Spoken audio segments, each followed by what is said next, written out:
সম্মানিত বক্তা হাজিরিন ও আমার প্রাণপ্রিয় মুসল্লিনে کرام, আজকে এই রজব মাসের শেষতম জুমাতে আপনাদেরকে সকলে রাসূল মিম্বারের কাছ থেকে সকলকে আমি জানাই আহলান ওয়া সাহলান তাফাজ্জালান মারহাবান ইয়া খালিদিন।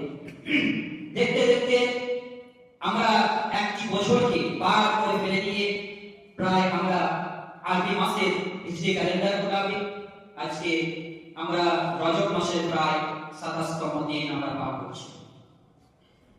অতি শীঘ্রই আকাশে উদিত হবে শাবান মাসের চাঁদ, তারপরে পরে আমরা পেয়ে যাব পবিত্র মাহ রমাদানুল মুবারকের চাঁদ। হাদিসুল মুবারকের মধ্যে এসেছে হুজুর আকরাম সাল্লাল্লাহু আলাইহি ওয়াসাল্লাম যখন রজব মাস এবং শাবান মাসকে পেতেন তখন তিনি একটি দোয়া করতেন, আল্লাহুম্মা বারিক লানা ফি রজব ওয়া শাবান ওয়া বাল্লিগনা রমাদান। হে আল্লাহ, তুমি এই রজব মাসে এই শাবান মাসে আমাদেরকে কি করো, বরকত দান করো এবং পবিত্র মাহ রমাদানুল মুবারক পর্যন্ত আমাদেরকে পৌঁছে দিয়ে আমাদের সমস্ত গুনাহ খাতাগুলোকে maaf করে দেওয়ার একটি সওয়াব সুযোগ করে।